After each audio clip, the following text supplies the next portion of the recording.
Caroline et Ilios, je suis super heureux de vous recevoir pour plusieurs raisons. D'abord parce que vous incarnez une forme de créativité qui est à mes yeux très importante. C'est la créativité pour faire bouger les choses dans notre société, pour une société plus juste, plus humaine. On prend mieux soin les uns des autres, mieux soin de la planète. Et voilà, pour beaucoup de gens, la créativité, c'est faire des tableaux, écrire des poèmes, composer des œuvres de musique, ce qui est très important aussi. Mais on oublie parfois que la créativité, c'est aussi faire advenir une société plus juste avec des projets innovants. Et vous avez fait un sacré nombre de ces projets, séparément, ensemble aussi. Et c'est une deuxième raison pour laquelle je suis heureux de vous recevoir. C'est parce que vous avez fait justement des choses ensemble. Et ça m'intéressera de creuser quelles sont vos sources de créativité et comment ces sources peuvent être alimentées mutuellement au sein de votre couple. Parce que vous avez créé pas mal de choses. Vous avez créé une jolie petite fille déjà, mais aussi plein d'autres choses ensemble. Alors, je vais commencer par une première question qui est quel est le projet parmi tous ceux que vous avez menés à bien pour lequel vous avez dû le plus puiser dans votre énergie créative? Alors, je ne sais pas si c'est le projet dans lequel j'ai dû le plus puiser dans la créativité, mais en tout cas, je suis en train de, de travailler dans un collectif qui s'appelle Mère au front. Et ce collectif, donc, qui est d'inspiration écoféministe, a vraiment plusieurs objectifs. Donc, il nous a été transmis par des amies militantes québécoises qui avaient lancé le même mouvement quelques mois auparavant dans la belle province, comme on l'appelle. Et pourquoi on a besoin de... Pourquoi moi je ressens ce besoin de créativité dans ce mouvement? C'est déjà pour trouver des moyens de mobilisation euh, qui, Mhm. soient, euh, qui soient inspirants, qui soient euh, originaux aussi dans une société où on est quand même souvent interpellé parce que les sujets sur lesquels on a envie de faire réagir les gens, c'est bien sûr le dérèglement climatique, mais c'est aussi des notions peut-être plus tabous, qui sont des notions féministes, de patriarcat, donc des mots qui font peur en fait dans notre société, les inégalités en fait entre les hommes et les femmes, et plus largement toutes les relations finalement de domination qui sont nombreuses dans notre société. Et finalement, c'est parfois des sujets que les gens n'ont pas tellement envie d'affronter, Mhm. déjà parce que parfois ça les renvoie à des propres incohérences dans leur vie ou des choses qu'ils n'arrivent pas à faire autrement. Et donc nous, la volonté qu'on a dans Mère au front, c'est de ne pas culpabiliser, vraiment Ouais. de prendre chaque personne là où elle est, et simplement aussi par des outils comme la pleine conscience qu'on pratique tous les deux, simplement pouvoir regarder un peu différemment, regarder avec douceur et bienveillance ce qui se passe au quotidien, puisque finalement, tu disais qu'on était parents. Dans Mère au front, on n'est pas que des mamans, mais on est quand même beaucoup, en majorité, des mamans, des parents. Ouais. On sait bien qu'on transmet à nos enfants, on transmet aux gens qui nous entourent ce qu'on vit finalement au quotidien. Donc, on peut avoir les meilleurs idéaux ou des idéaux qui nous semblent nobles, mais si dans la vie, on ne les incarne pas, c'est ça que les gens qui nous entourent vont voir. Et donc, je trouve qu'avec la pleine conscience et d'autres outils, l'idée, c'est pas donc de moraliser ou de culpabiliser, mais de pouvoir accompagner le changement à partir de l'intérieur. Et ça rejoint finalement ce qu'on fait beaucoup dans Émergence. On a ce slogan qui est se changer, changer le monde, et qui illustre bien finalement ce qu'on essaye de faire dans les différents projets. Mais c'est vrai je te parlais là de Mère au front, mais c'est vraiment d'accompagner de là où on est, là où on se trouve. Et donc trouver des moyens créatifs et mobilisants, mais qui sont par le biais de l'humour, Ouais. euh, pas prendre les choses frontalement. Et puis un autre aspect, pourquoi j'ai pensé à ce projet, c'est qu'en fait, bien sûr, dans ce collectif, on va dénoncer ce qui ne va pas dans la Mhm. société, mais on a vraiment à cœur aussi de pouvoir nous connecter, nous, membres du collectif, mais aussi encourager les personnes qui nous suivent. Alors pour l'instant, c'est une mobilisation très virtuelle parce qu'avec le confinement, même si on en sort tout doucement, les actions qu'on a menées jusqu'alors, elles étaient très réseaux sociaux. On aspire à ce que notre prochaine action, elle soit dehors, quoi, une vraie action, pas uniquement une action virtuelle.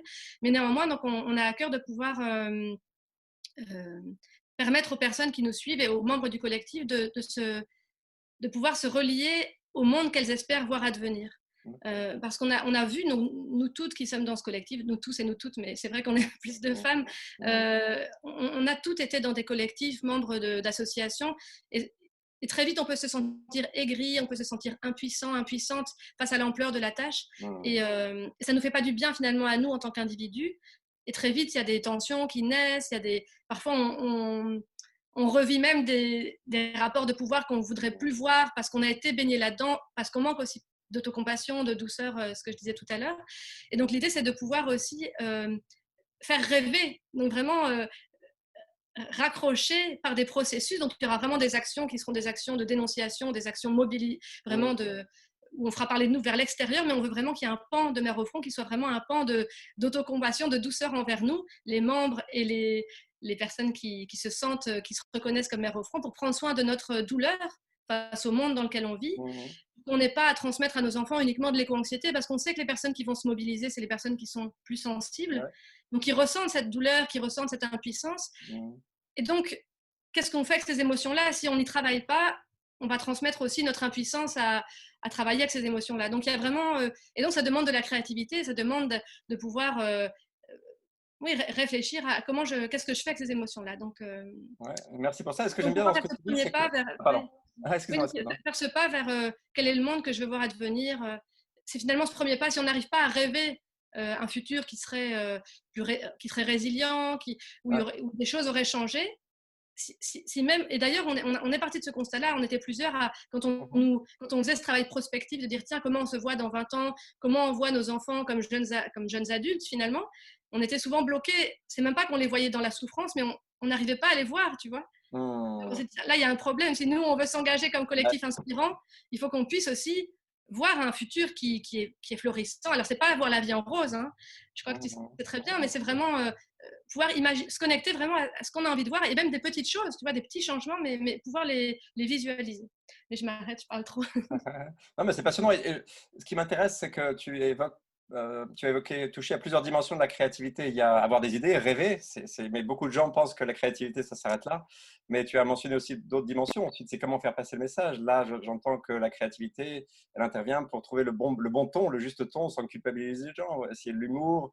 Et tu touches aussi à la créativité dans la façon de travailler ensemble, dans la façon de se relier à ses projets, mais aussi de travailler ensemble d'une façon qui incarne le changement auquel on aspire.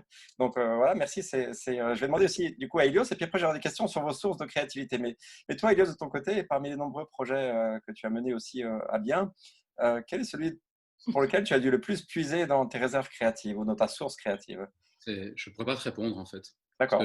J'ai laissé la question là, mais je n'ai pas de réponse à cette question. Je ne vois pas un projet qui a nécessité plus de créativité que d'autres. Je pense que tous les projets dans lesquels on est engagé ensemble demandent de la créativité. Et comme tu l'as dit, plein de créativités différentes. Celle de rêver, pour moi, elle est rarement difficile. Après, sans Caroline, on n'aurait pas la créativité de mettre les choses en place et de permettre qu'elles soient durables. Si on prend les projets émergence, il y avait l'idée de se changer le monde. Voilà ce qu'on a mis en place avec Mathieu Ricard. Mais déjà là, il y avait une forme de créativité. La première année où on l'a fait, on n'avait jamais organisé. Donc, il y avait une salle de près de 500 personnes, mais beaucoup trop. Comment est-ce qu'on va tout simplement faire pour la billetterie, pour tout en fait, quand on n'était pas professionnel de ça, donc on a dû avoir beaucoup de créativité dès le début. Mais après, au fur et à mesure des années, de la créativité pour inviter quelqu'un, pour des problèmes qui se posent tout le temps. Et il y a des centaines de difficultés. Et la créativité, c'est comment on ne fait pas d'une difficulté un problème, mais comment on en fait justement, parfois sans prendre des grands mots, mais une opportunité de changement et d'avoir quelque chose de différent. J'aime pas trop l'idée qui m'est passée en tête, qui est comment est-ce qu'on fait d'une difficulté une opportunité ou une amélioration, oui, mais c'est pas toujours une amélioration, c'est juste différent. Et ce différent-là peut être drôlement intéressant. Et donc, c'est différent de ce qui était attendu. Et donc, je remarque que dans la vie aujourd'hui, en tout cas dans la mienne, les choses arrivent rarement comme je m'y attendais. Donc, le monde ne m'obéit pas. Et comme le monde ne m'obéit pas, c'est une invitation continuelle à une forme de créativité.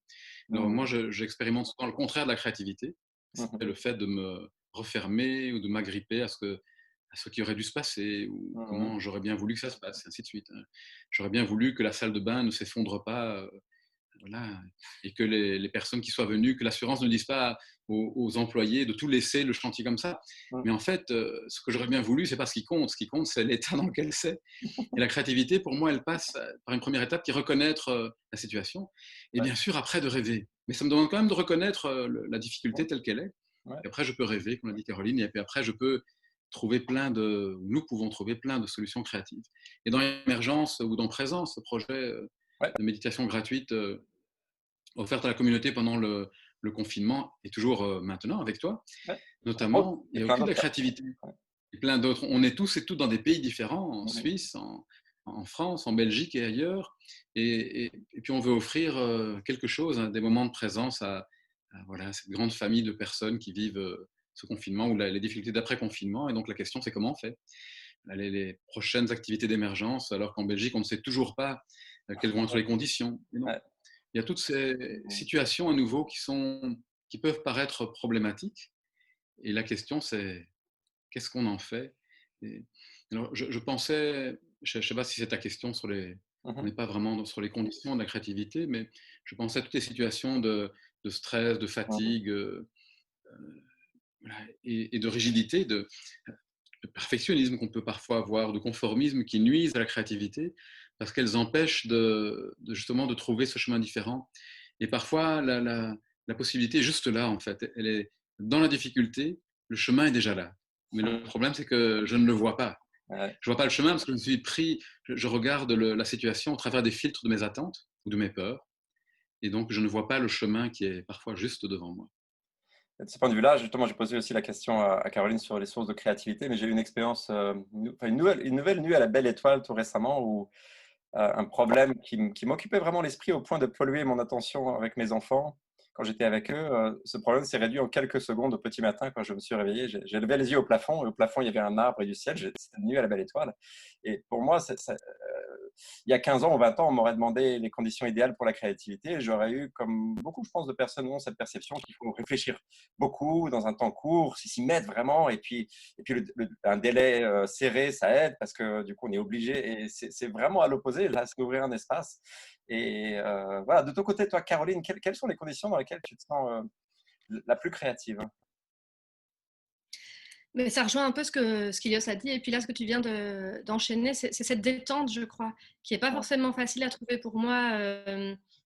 Et d'ailleurs, ce qui est rigolo, tu parlais, puisque voilà, on est en couple, tu nous interroges en couple. Donc c'est vrai que ce que je trouve passionnant, c'est de se rendre compte qu'il y a plein de manières de voir le monde, tu vois. Et Ilios et moi, on a vraiment des cerveaux très différents et des manières de voir le monde extrêmement différentes. Mais c'est vraiment très enrichissant. Et le fait qu'on vive ensemble et qu'on soit amoureux en plus et qu'on se connaisse depuis longtemps, ça nous permet de... parce que voilà, si c'est quelqu'un qu'on n'aime pas ou qu'on ne fait que croiser, on pourrait voir ça comme peut-être être en confrontation, parfois même jaloux de sa capacité à faire ceci ou voir les choses autrement. Et je pense que dans notre cas, la chance qu'on a, c'est que comme on s'aime très fort et puis qu'on travaille ensemble, on fait vraiment de cette différence des forces. Et donc, dans nos manières de fonctionner, on observe, donc moi je peux observer si on est souvent confronté aux mêmes difficultés, enfin pas tout le temps, mais c'est vrai que comme on gère ensemble l'émergence par exemple, ou bien Ilios parlait des travaux de la maison, bon, c'est des choses qui nous tombent dessus à tous les deux. Et donc le simple fait de voir qu'une même situation impacte l'autre totalement différemment, sans même avoir besoin que l'autre te dise quelque chose, en soi c'est une leçon de vie. Alors bien sûr que cette leçon elle vient tout le temps, puisqu'on est dans la vie tout le temps confronté à des personnes qui sont différentes, mais que ce soit ton conjoint que tu aimes et qu'il soit vraiment tout le temps à côté de toi ou très souvent à côté de toi, ça aide vraiment ça devient naturel en fait. Et c'est vrai qu'on le disait encore récemment, c'est que moi j'ai une tendance plutôt alors Ilios le dira en termes psychologiques, mais moi quand il y a une difficulté, je pense que souvent je vais la rapporter à moi. Donc je vais souvent chercher les raisons en moi. Pourquoi le problème ne marche pas? C'est parce que j'ai fait ça, j'ai mal fait ça, j'ai pas fait ceci, cela. Et Ilios, lui, il a un raisonnement totalement opposé. Si quelque chose ne marche pas, c'est l'environnement. Okay. Et donc, il n'y a pas... Voilà, on a hérité ça aussi de nos conditions génétiques, biologiques, ce qu'on a vécu, nos expériences de vie. Et on peut y travailler, mais on a quand même un terrain différent. Et donc, c'est très intéressant de voir qu'au fond, il n'y a pas... c'est pas mieux d'être comme Ilios ou mieux d'être comme moi, parce que finalement, chaque configuration nous amène des facilités pour certaines choses et des difficultés. Mais justement, le fait de voir ça tout le temps, ça nous emmène chacun, chacune, à un peu mettre d'eau dans notre vin, on va dire. Parfois, moi, où je peux observer ma tendance à très vite vouloir me flageller ou tu vois, ruminer sur... tu vois, revivre la situation, si j'avais dit ça, nanana. Puis je vois qu'Ilios, lui, plus tard, c'est déjà passé, ça l'a pas du tout impacté. Alors qu'au fond, ce serait quand même bien qu'il se remette en question, parce que parfois, c'est aussi lié à ce qu'il a dit ou ce qu'il n'a pas fait ou ce qu'il a fait. Et donc, on voit que progressivement, on apprend chacun, chacune à ne pas voir les choses comme tout à fait extérieures à ce qu'on a fait ou tout à fait uniquement liées à ce qu'on a fait. Et ça nous fait vraiment progresser. Donc moi, c'est quelque chose qui m'aide beaucoup de pouvoir avoir cette distance quand il y a quelque chose qui arrive. Comme disait Elios, ça arrive tout le temps. Le monde ne nous obéit pas. d'avoir cette observation, mais de nouveau avec douceur et compassion sur ma manière habituelle, tu vois, les chemins de mon cerveau qui fonceraient dans l'autoflagellation et de pouvoir m'ouvrir. Et donc, dans cette détente, et tu parlais des conditions, c'est clair que on est tous les trois embarqués dans présence, et donc je sais que toi aussi tu médites depuis longtemps. C'est clair que la méditation, ça aide énormément, et c'est très contre-intuitif pour les gens qui méditent pas. Ils pourraient se dire c'est de la perte de temps. C'est vrai que souvent on a l'impression que si on doit être créatif, c'est être à fond, penser, justement pas s'arrêter de penser. Et voilà, toi tu le disais, c'est la même chose pour nous. Souvent les choses se débloquent quand on prend justement le temps d'être, en fait, de pas être dans la résolution, le faire, de s'arrêter justement, de se laisser bercer par la vie, d'aller faire une marche ou oui, de faire autre chose. Et souvent, hop, la solution, ou en tout cas une nouvelle idée va germer qui va nous permettre de continuer à tisser quelque chose qui va nous emmener plus loin. Mais c'est contre-intuitif parce qu'on aurait tendance à vouloir absolument, notre cerveau nous pousse à vouloir trouver. Et j'ai l'impression, en tout cas de mon vécu, c'est quand on accepte de vraiment lâcher, de laisser, en fait, de laisser là. Et voilà, ce serait ça que j'aurais envie de dire. Merci. Et puis, ce qui est formidable en vous écoutant, c'est que je sens qu'il n'y a aucune jalousie dans ce qui peut émerger. C'est-à-dire ce que j'entends souvent chez les gens qui prennent soin de leur énergie créative, qui enfin voilà, prennent leur créativité comme un enfant qui a besoin de grandir. Ben voilà, les projets commencent à germer, c'est comme une petite fleur qui pousse. Et puis il y a de la jalousie parfois dans le couple ou dans les proches, où il y a, si ce n'est pas de la jalousie, il y a de la critique très dure au début, qui fait que, alors que c'est une petite plante qui a besoin d'être vraiment protégée, les premiers projets qui émergent. Et là, je sens que les plantes ont l'espace pour pousser entre vous les nouveaux projets, les nouvelles idées.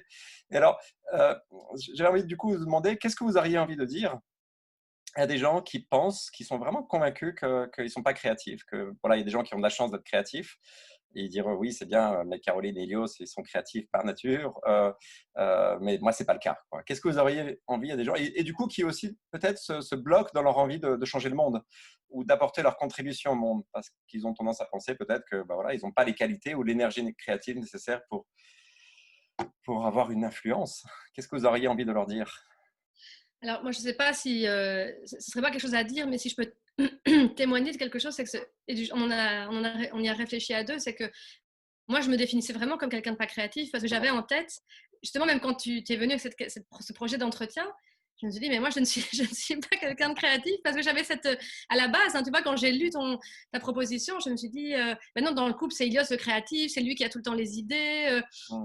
Et puis très vite, je me suis dit, mais non, la créativité, en fait, c'est pas ça, c'est pas cette première définition qui finalement enferme certains et empêche justement cette petite pousse qui est présente dans chacun de pouvoir s'épanouir. Et donc très vite, j'ai réfléchi, je me suis dit, mais non, attends, tous ces projets, on les fait ensemble. Justement, on en parlait, mais de trouver ces solutions pour que ça fonctionne, pour se réinventer, pour donner de l'attention à chacune. Enfin, la créativité, elle est dans chacun de nos actes. Et par rapport à l'envie de changer le monde, c'est vrai que beaucoup de gens ont envie de se mobiliser, puis ne se reconnaissent pas forcément dans certaines formes de mobilisation.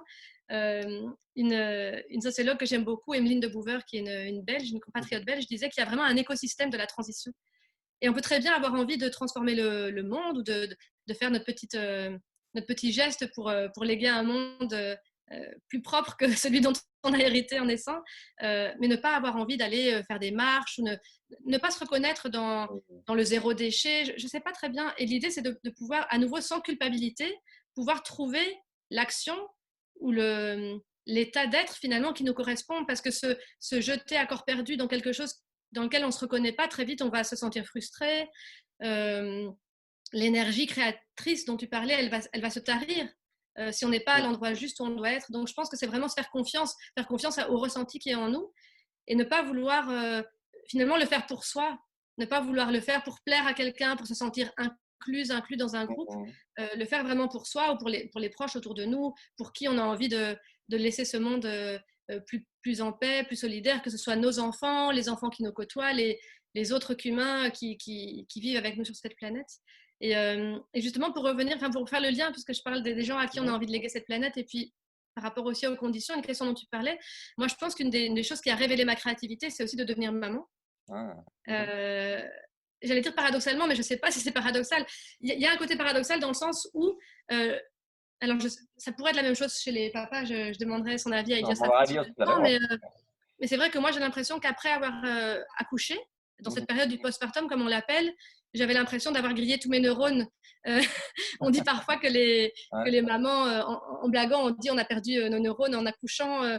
Et c'est vrai que, alors je crois que biologiquement parlant, la configuration du cerveau change. Hein, de fait, on perd pas ses neurones, mais ça vraiment, il y a vraiment un impact. Alors je suis pas du tout spécialiste, donc je ne vais pas m'étaler là-dessus, mais je crois qu'il y a des changements qui peuvent être observables.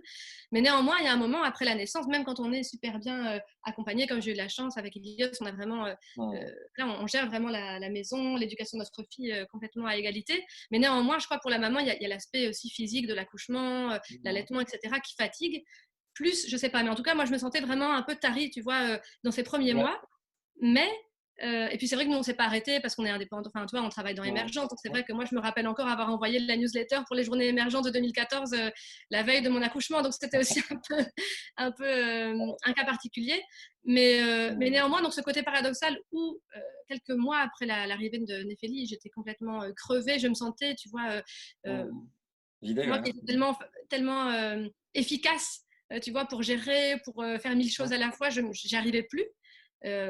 Mais en même temps, l'arrivée de l'enfant dans le foyer, ça nous oblige à s'ouvrir vraiment à une fraîcheur, ce regard du débutant, comme on l'appelle en méditation, et être moi qui ai été élevée dans cette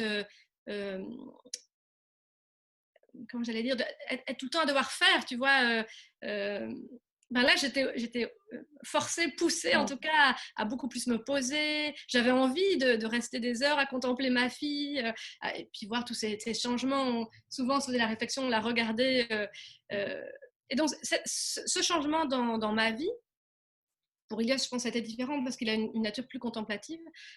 Moi, ça m'a vraiment aidé à vraiment oui, à me relier à cette chose qui était présente en moi, mais que je ne voyais pas et que la société ne valorise pas. Tu vois, quand on est quelqu'un d'hyper efficace, hyper productive, on est toujours poussé, tu vois, c'est très stimulant, c'est valorisé dans la société, on ne valorise pas le fait de ne rien faire. Et donc, je crois que ça m'a vraiment beaucoup transformée, d'autant que ça nécessite une autre capacité créative. Euh, à pouvoir jouer avec son enfant, lui raconter des histoires. On se rappelait de ça aussi en préparant l'entretien, quelque chose qui m'a vraiment, qui a été aussi un déclic dans cette créativité que je pensais ne pas avoir. C'était justement, c'est tout bête, mais les histoires qu'on raconte à Néphélie, bah, moi je vis, tu connais Ilios, un conteur né. Donc moi je me disais, bah, attends, c'est même pas la peine que je rivalise, quoi. Ilios, il raconte des histoires à Néphélie, je vais même pas le faire. Et en fait, Néphélie, elle adore autant mes histoires que les histoires de Néphélie. Et moi, j'adore, je prends un plaisir fou, tu vois, de soir en soir, à me perdre dans les histoires, l'imagination est florissante. Et ça, j'aurais jamais cru. Alors, je dis pas que ces histoires sont géniales, et peu importe finalement, puisque moi, ça me rend heureuse, ça rend heureuse Néphélie. Voilà, c'est tout en fait. Pourquoi se comparer à ce que Ilios raconte? Je suis pas là quand il raconte, peu importe. Et en plus, parfois, il les écoute, il les trouve très chouettes. Et donc voilà. Mais donc ça a été vraiment un déclic. Donc toi, c'est une petite chose du quotidien. Et il y a mille manières, mille circonstances dans lesquelles l'enfant, la présence de l'enfant, nous pousse à être créatif, à nous dépasser aussi finalement. Parce que bon voilà, tu le sais, la créativité aussi, c'est aller au-delà finalement des limites qu'on se met, que notre cerveau se met. Et donc, voilà, on a des cerveaux différents, comme je le disais, donc on a des limites différentes. Et donc, l'enfant, ou d'autres choses, mais nous, dans notre cas, en tout cas, moi, dans mon cas, c'est aussi Néphélie qui m'a obligée ou invitée à dépasser les limites, les croyances que je pouvais avoir. Je pourrais citer plein d'exemples, mais je vais laisser la parole à mon amour. Tu sais quoi, Caroline, je t'interromps pas parce que je trouve ça vraiment passionnant. Et je sais en plus que tu es plus souvent dans l'ombre qu'Ilios. On te connaît moins, en tout cas sur les Même réseaux. aujourd'hui encore, regarde. Oui, en plus, faudrait changer de place un petit peu. Non, mais c'est vrai, ça me touche énormément de t'entendre parce que je sais la richesse que tu portes et le travail que tu fais. Je sais que c'est un travail à deux, en fait. Mais voilà, ça me touche aussi parce que ça évoque aussi moi, ma propre situation de famille où Anne-Claire fait un travail formidable aussi, par exemple pour l'école qu'on a créée. Mais elle est très peu, elle parle très peu, en fait, sur son expérience et sur sa propre créativité. Donc, je pense que ça va parler aussi à beaucoup de personnes que tu prennes la parole comme ça à cœur ouvert. Et merci. Et Ilios, de ton côté, alors Moi, j'aurais justement dit que la créativité, c'était de se comporter parfois différemment, bien sûr de changer de perspective, Et là, j'allais rebondir sur ce que tu as dit. Donc, c'est que souvent, c'est plus moi qui parle et moins Caroline. Et puis voilà, de temps en temps, ou même régulièrement, pouvoir se permettre de faire différemment. Moi, j'ai beaucoup apprécié de t'entendre parler. Et donc, c'est aussi une question de créativité. Ne pas rester dans nos schémas habituels, ne pas tourner, rouler encore dans les mêmes ornières encore et encore, qui finissent dans ces comportements habituels à nous scléroser, en fait, ce qui est le contraire de la créativité. Donc, ce serait bien sûr une. Alors, Caroline a parlé des enfants. Notre film et les enfants, je pense que c'est une inspiration à la créativité de voir comment fonctionnent les enfants autour de nous.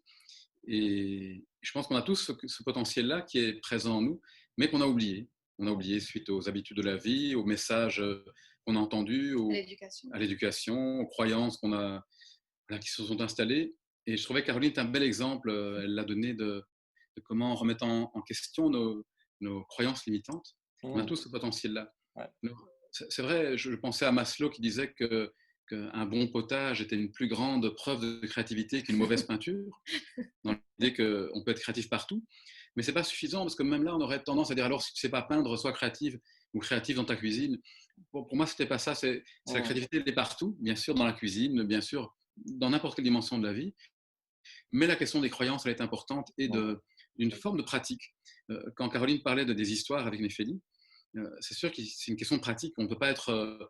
en tout cas, c'est l'impression que j'ai, je me trompe peut-être, mais si on n'a jamais raconté d'histoire, il me semble peu probable qu'on se révèle créatif directement.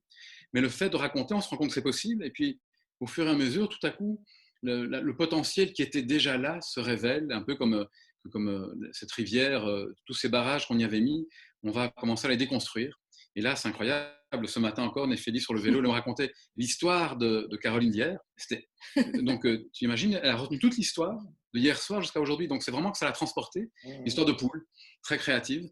Et donc ça me montre vraiment à quel point cette créativité, elle est là, présente. Il y a un potentiel formidable, mais qu'on a mis tellement de barrages qui empêchent l'eau de... Alors, c'est très paradoxal. Moi, j'aime bien les paradoxes. Et en même temps, il faut faire sauter les barrages. Sinon, l'eau ne coule pas. Et en même temps, l'eau a besoin de certaines contraintes pour pouvoir être créative. Si on voit la nature, si l'eau coulait toujours librement au même endroit, il n'y aurait pas non plus beaucoup de créativité. Mais ça n'existe pas. Il y a toujours un détour du paysage, il y a toujours des rochers, l'eau va toujours rencontrer quelque part une limite. Et cette limite va inviter le cours d'eau à la créativité. Je ne sais pas si ce que je dis a du sens. Non, si, il n'y aurait pas de rivière qui serpente comme ça. Parfois, on voit les rivières de haut avec un tracé complètement incertain. Et ça, c'est parce qu'il y a eu des obstacles qui a à un moment barré la route de l'eau. Merci beaucoup. J'aurais envie de bien continuer encore longtemps, mais en fait, on n'a pas de limite fixée par la production. Mais je vais quand même. J'ai envie de vous poser une dernière question. Il y a eu plein de moments d'émotion dans ce que vous disiez, et je pense que les gens qui vont nous regarder pourront sentir aussi cette émotion ou ces émotions. Peut-être une dernière question sur les projets qui vous tiennent à cœur maintenant. Caroline, tu as parlé de Mer au front, mais en imaginant que voilà, dans les semaines, les mois à l'avenir, j'ai l'image de la sève, il y a une montée d'énergie créative où vous sentiez un pétillement encore plus fort. Qu'est-ce que vous auriez envie de créer avec cette énergie créative que vous n'avez pas encore créée, parce que vous avez créé déjà beaucoup de choses, mais voilà, donc c'est un projet qui vous tiendrait à cœur et dans lequel vous pourriez utiliser toute cette belle énergie créative.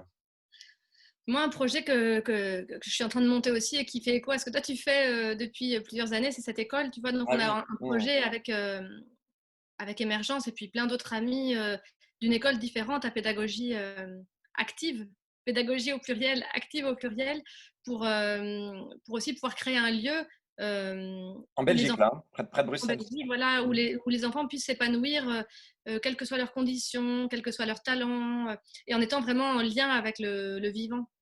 Et c'est un projet où là aussi, Ilios parlait des rivières qui ont besoin de difficultés pour couler. Ben toi, je connais tes difficultés avec l'école. Ben voilà, moi, on a aussi beaucoup de difficultés dans cet autre collectif. Mais c'est aussi un projet qui me tient à cœur et j'aimerais qu'il puisse voir le jour. Parce que pas plus tard qu'hier, on était à une réunion de parents justement de l'école de Néphélie et voilà, je parlais avec différents parents et c'est vrai que cette question de l'école des enfants qui doivent s'adapter à l'école, moi je sais que tu partages cette vision avec moi d'une école qui s'adapterait aux enfants Parce que voilà, il n'y a pas un enfant standard. Voilà, les enfants ont plein de facettes et des potentialités différentes, parfois qui sont déjà exprimées, d'autres qui n'attendent qu'à s'épanouir. Et voilà, l'école actuellement et l'éducation en général, en France, en Belgique, c'est le parent pauvre de nos politiques publiques. C'est bien sûr qu'il y a du financement, mais encore très peu. Et les adultes, les enseignants sont peu nombreux en classe, et donc ils font du mieux. Moi, j'ai plein d'amis enseignants dont je salue le travail, mais c'est vrai qu'ils sont dépassés, surtout quand on le voit en crèche. Ouais. École maternelle, c'est vraiment, à nouveau, je ne suis pas du tout spécialiste du cerveau, mais voilà, de ce que j'ai lu et entendu, c'est vraiment le moment où les enfants ont vraiment besoin d'un accompagnement presque sur mesure, parce que c'est là que beaucoup de choses peuvent se jouer, même si tout peut se rattraper aussi après.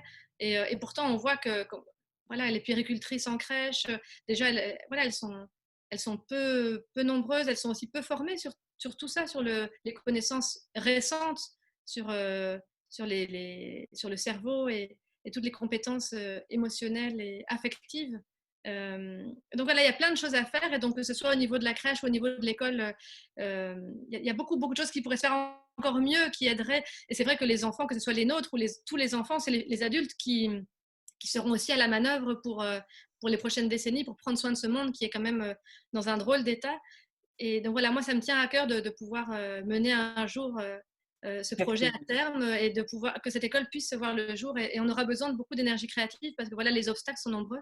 Mais c'est aussi un projet qui est très chouette, qui nous fait grandir à plein d'égards. Qu'est-ce qu'il y a parmi les gens qui nous regardent? Après, j'ai posé la question à Ilios. Peut-être c'est le même projet, peut-être c'est indifférent, mais parmi les gens qui regardent, il y a peut-être des gens qui auraient envie d'aider ou de donner un coup de pouce. Qu'est-ce qui pourrait le plus aider à ce stade de ce projet? Un lieu. Un lieu. Ok. Alors, parle-moi un peu du lieu idéal, du coup, parce que plus on va être spécifique, ce serait quoi ce lieu idéal? Alors, le lieu idéal, ce serait un lieu où on aurait en fait, on aurait au niveau urbanistique un endroit où on peut construire cette école.